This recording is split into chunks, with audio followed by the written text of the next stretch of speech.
Good afternoon. Let's start by introducing the members of MDX Consultants. I am Jonathan Fechner.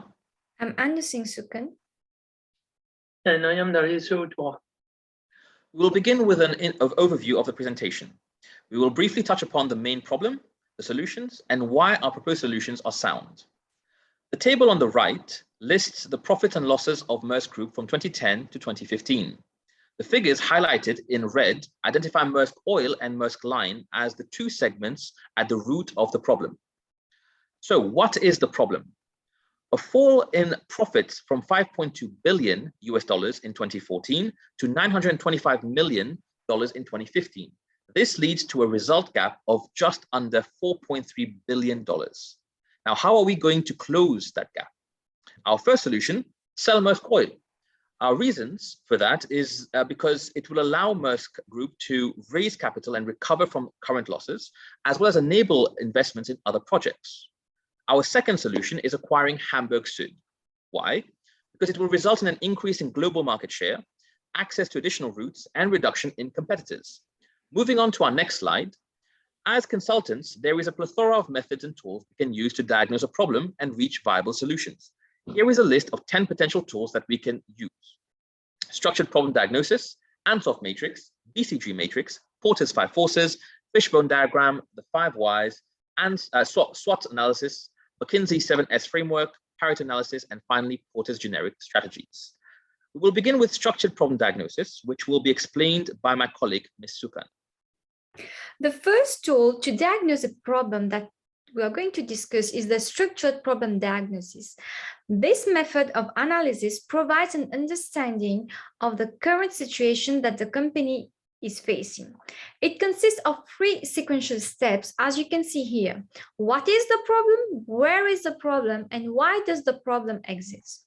So after defining what is the problem, we need to locate where is the problem in order to know the causes. The next step is to understand why it is a problem.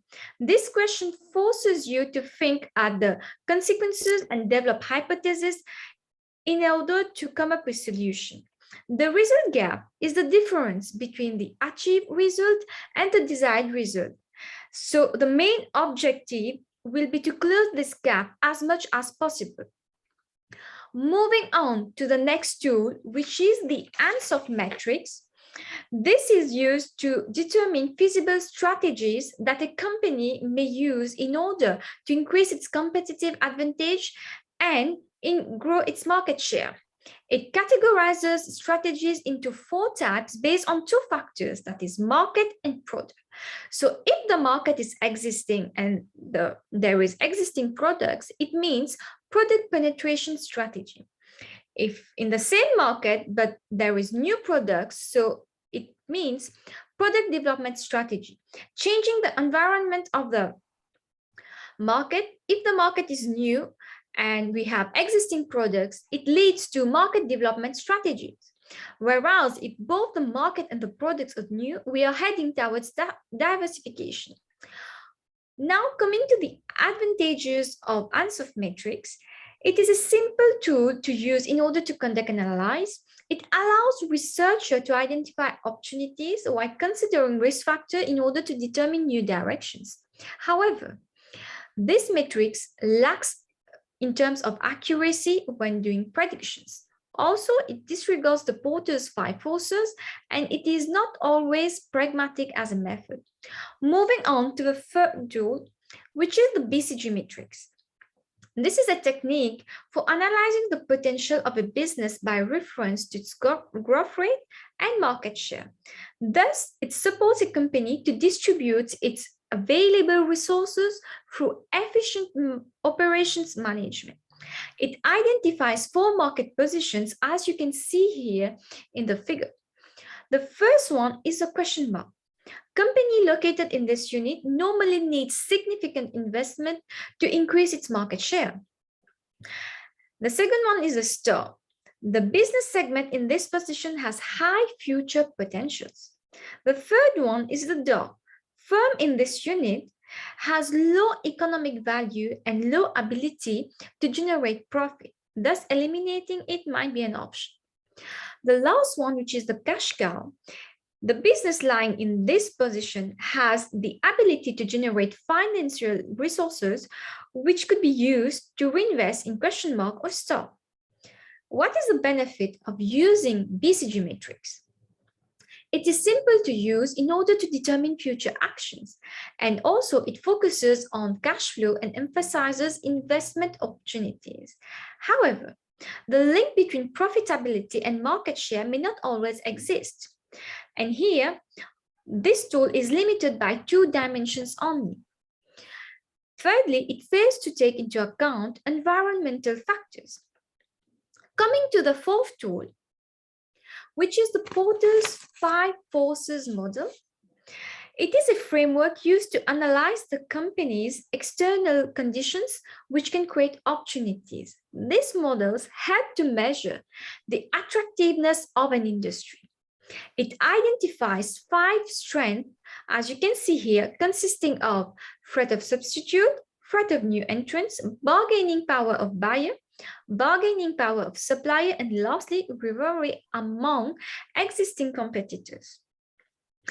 The main advantages here is that this model, it takes into account macro environmental factors which were lacking in the BCG matrix. Also, it showcases competitive rivalry as a central idea because all the remaining 4 forces, they affect the industry, hence the competitors as well. However, given that this tool is too simplistic, it can be used only as a starting point to diagnose a problem, and thus further analysis will be required. Also, industry structure is not the only driver that have an impact on profitability. We also have governmental regulation which carry consequences on profitability. It has been proven that the Porter's 5 forces model is useful only in short-term planning, thus it is not applicable for long-term solutions. The 5th tool that we are going to discuss is the fishbone diagram. It is also known as the Ishikawa diagram, named after its author. It is a way of visualizing problems and factors influencing their origin, all connected by cause and effect relationship. Using this diagram for a given problem, all its possible failure causes can be displayed. In this diagram, the right side of the head shows the problem. There is a spine drawn perpendicularly to the head. Then we have bones connected to the spine. These bones show the relationship between major causes and the effect. Moving on to the advantages and drawbacks of this diagram, this tool, it's so simple that it enhances brainstorming processes through visualization only, thereby promoting its use. It also highlights the main causes behind a problem and categorizes them into major and minor ones. Moving on to its drawbacks, given that it is only one single diagram, so all the causes and the effects are written on a single diagram, which can lead to a messy diagram. This messy diagram can create confusion, and thus space may be limited to write all the causes and the effects. The next tool for problem diagnosis, which we can use, is the 5 whys. This will be further discussed by my colleague, Darlene. Thank you, Akshay. So yes, the 5 whys is also known as the root cause analysis. The 5 why methods helps to understand the cause-effect relationships in a problem. It can be used to identify the cause of a problem or of a situation that is not clear. By repeatedly asking the question why 5 times, you can peel away the layers of symptoms which can lead to the root cause of a problem. One of the crucial steps in structuring the 5 whys is to have a proper definition of a problem statement. The initial problem statement should be clear and concise. If not, your analysis will not be effective. Now moving on to the benefits of the 5 whys. So the 5 whys may help to identify the root cause of a problem, can also help to understand the relationship between the different root causes of a problem, and it is very simple to use. However, it's not suited for large complex situations or problems.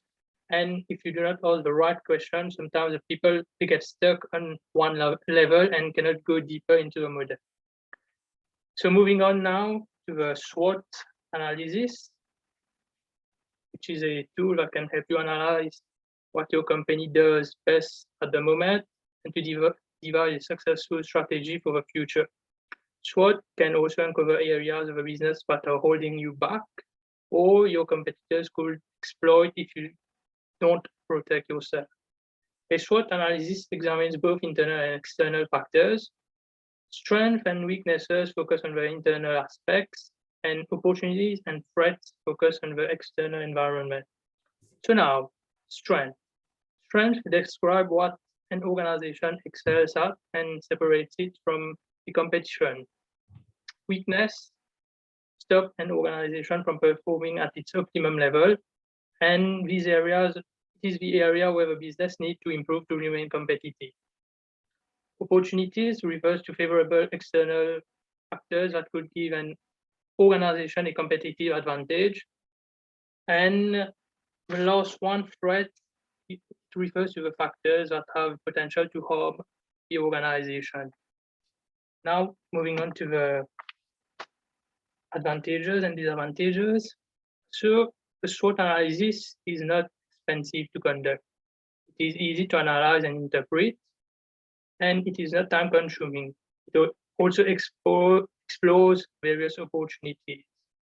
However, it lacks in-depth analysis, limited to only identifying information and not saying how to use them. And information overload can cause confusion. Now, the next tool is the McKinsey 7S framework. This is a tool that analyzes firm organizational design by looking at 7 key internal elements as shown in the diagram, which are strategy, structure, systems, shared values, style, staff, and skills, in order to identify if they are effectively aligned and allow an organization to achieve its objective. So let's look at the framework more carefully. The structure represents the way the business division and units are organized and includes the information of who is accountable to whom. In other words, the structure is the organizational chart of a firm. It is also one of the most visible and easy change elements of a framework.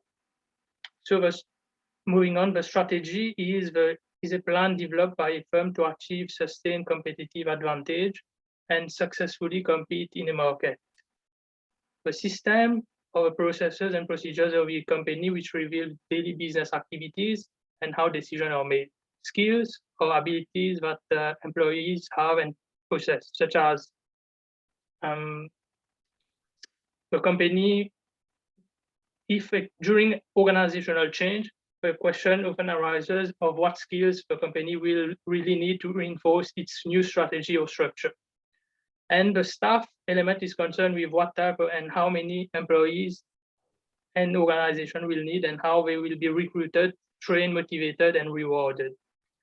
The style represents the way top managers act, how they interact, what action do they take, and what symbol do they show to the rest of the organization. And the shared values are the core of the McKinsey 7S model. They are the norms and standards that guide employee behavior and company actions, and thus are the foundation of every organization. Now let's look at the advantages and disadvantages. So it identifies where the problem lies, it identifies the strengths and weaknesses of the organization, promotes interdepartmental collaboration. However, can be very time-consuming and quite complex in the implementation of the steps, and it also ignores the external factors influencing the firm. The next tool that we will look at is the Pareto analysis or Pareto principle. which is an observation that in general, 20% of effort or input leads to 80% of a result or output. Pareto analysis can help you reorient your business strategy to focus on the most crucial areas. For example, by identifying which clients generate the most revenue, you can focus your marketing and customer service efforts on them.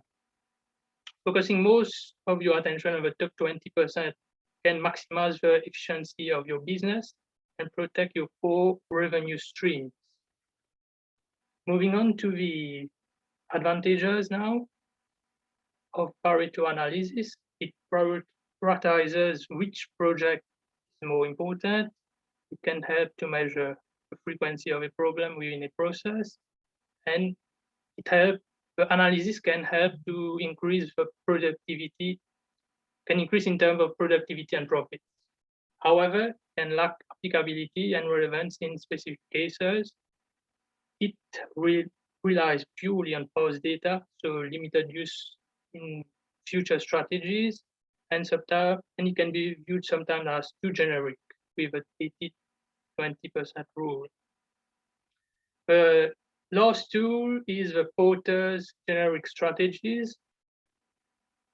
On the diagram, you can see that it is divided into 4 sections: cost leadership, differentiation, cost focus, and differentiation focus. So cost leadership is a type of competitive advantage strategy in which a company aggressively seeks efficient, large-scale production facilities, cut costs, uses economy of scale, gain production experience, and employs tight cost control to be more efficient in production of products and thus offering better services than its competitors. Differentiation is a type of strategy with which a company seeks to distinguish its products or services from that of competitors. The goal here is to be unique. And the focus strategy is a type of competitive strategy that emphasizes concentration on a specific regional market or buyer group known as a niche. The company will either use a differentiation or cost leadership strategy, but only for a narrow target market rather than offering it industry-wide, which leads to differentiation focus and cost focus. So now let's look at the advantages first of the cost leadership strategy. It has high profits, price wars are unlikely, the entry to market is more difficult. And however, the perception of quality, because it is a human thing to sometimes associate low prices with low quality. And second disadvantage is the risk that the raw material cost change. If you build a large portion of your capabilities on having low cost, you will be in trouble if the cost goes up. And it is not applicable to all products. Now for the differentiation strategy advantages, it leads to a greater profit margin, increases your brand loyalty, because you create a product that is unique, and in the mind of the consumers, this has a lot of meaning to them. And the disadvantages may lead to cannibalization of the products. Companies often create too many differentiated products when a few will have sufficed. And products and services are not always affordable. The focus strategy can be divided into cost differentiation and cost strategy and differentiation strategy. Sorry. So the advantages is strong relationship within its niche, improve the pricing structure. However, the disadvantages is that it may limit initial demand and also may limit the future growth of a company. I will now let my colleague Jonathan continue with the application of his tools for Musk Group. Thank you, Dalil. Before diving into the diagnosis, it is crucial to categorize each segment according to their profits in line with their market share and market growth. This is where the BCG matrix comes in as an ideal visual aid to illustrate this. Looking at the graph on the right, it is clear to see As from 2012, Maersk Oil's profit have been plummeting with no signs of improvement. Careful analysis of the market indicates no changes in this trend, hence our decision to allocate Maersk Oil in the problem dog position. The recommended action for segments in this category is to eliminate them, or in this instance, sell them.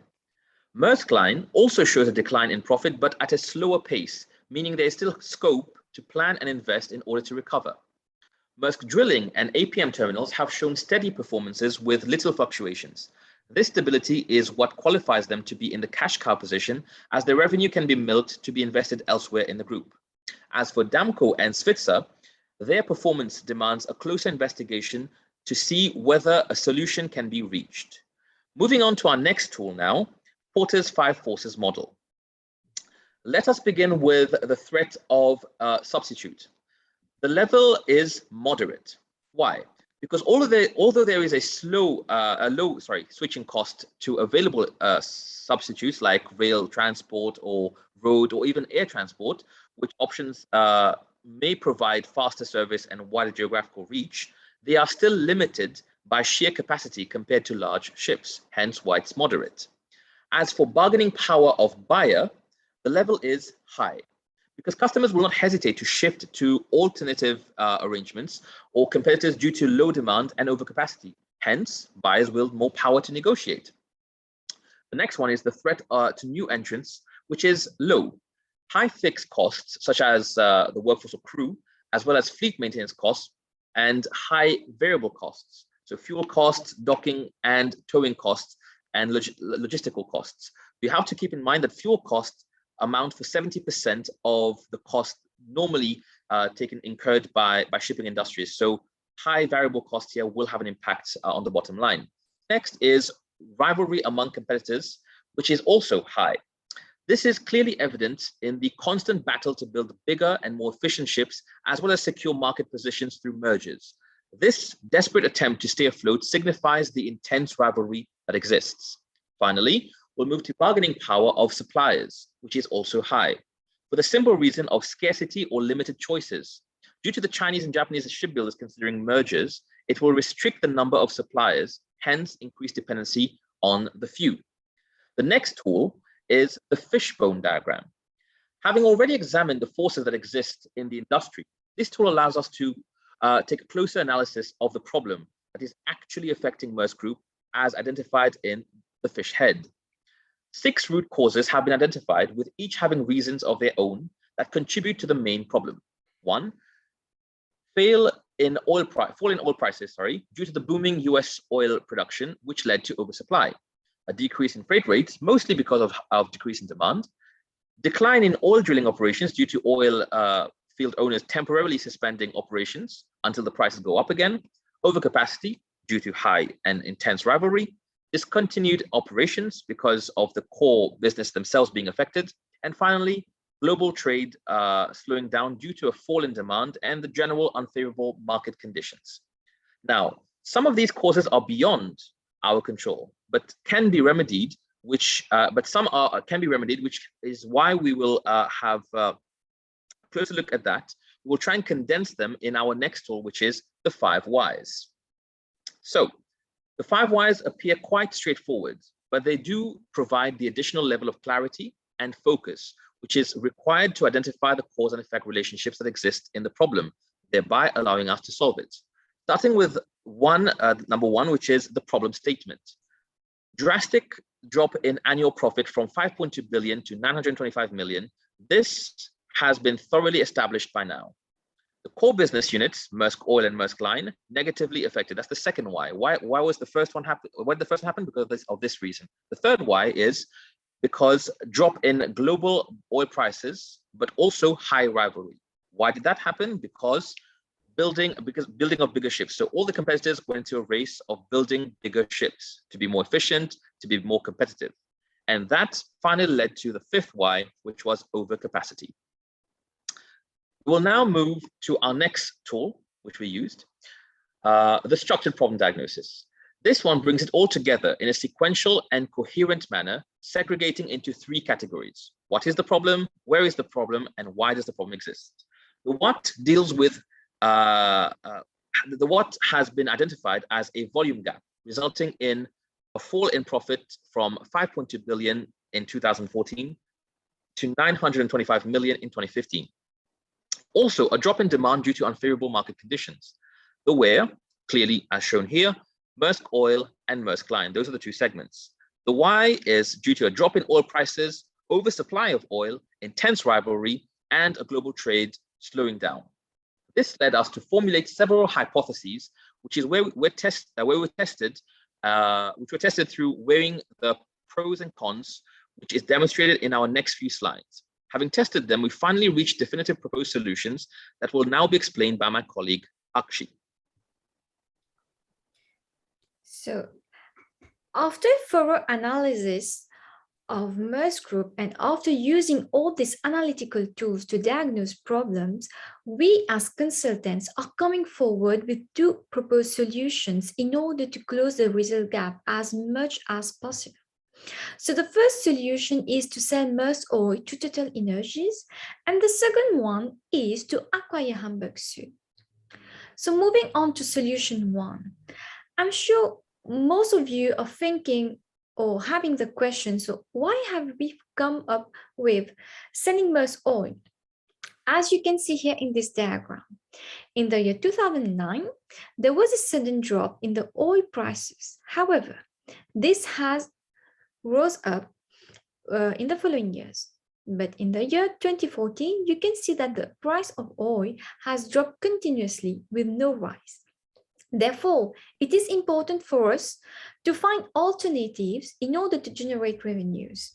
That is why we are suggesting of selling Maersk Oil in order to recover from its losses. And the capital raised from the sale will provide the company funds in order to be invested in other solutions. So moving on to the next slide. This is the diagram explaining why we are thinking of selling Maersk Oil and how we are adopting it. So as already mentioned, we have a gap here of 4.27 billion USD. One of the main causes is in the Maersk Oil company, which is due to a decrease in oil prices. Hence, we three consultants, we have come with two decisions outcome, which is to sell Maersk Oil, and the solution B is to reduce Maersk Oil operations. Here, we have evaluated solution A as the best one because even if we're reducing the Maersk Oil operation, we will still need fixed costs to run them, but the company is already making a loss. So this is not the best solution. Hence, solution A will allow Maersk Group to raise capital and recover from losses. Also, the capital raised can be invested in other projects. So how are we going to adopt solution A? We are selling Maersk Oil to Total Energies for 6.95 billion, out of which 2.5 billion will be used to pay debt. We'll be left with 4.45 billion. Adding this value to our revenue generated in 2015, so now after the sale, we are going to have 5.375 million USD. Moving on to the next slide, we have developed scenarios according to different market conditions. This will be further discussed by my colleague, Dalil. Thank you, Akshi. Yes, we develop busy scenarios based on the situation of Maersk Group. So when there is a high demand and low fuel, means that the business is going well. Therefore, the company continue operations as normal. However, when there is high demand and high fuel price, high demand means that the company still needs to be able to meet the client's needs, but with a high fuel price, we propose a solution of building bigger ships to satisfy demand, and also knowing that bigger ships are more fuel efficient. And the situation is when there is low demand and high fuel price, we propose that they form alliances with the competitors. And in doing so, we are reducing competition, we are sharing the routes, and we will also be sharing the profits. And this will also be reducing overcapacity, the line. On the routes. The fourth scenario is where MERS is actually now, which is in a low demand and a low fuel environment. We have proposed the acquisition of a competitor who is Hamburg Süd, which seems logical. By acquiring this company, MERS Group will have the opportunity to get access to additional routes, decrease competition, and increase its market share. The next slide will show how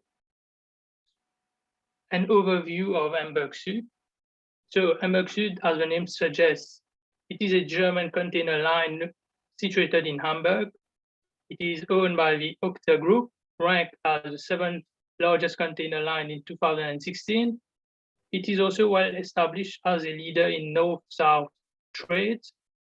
This is further supported by how well they have performed in 2015 despite the global downturn, yielding a turnover of 6.726 billion and 93% of which was derived from its container line operation. We can see that it has 105 vessels, 5,960 employees, and 250 offices globally. So the next slide, we will talk about the acquisition of Hamburg Süd.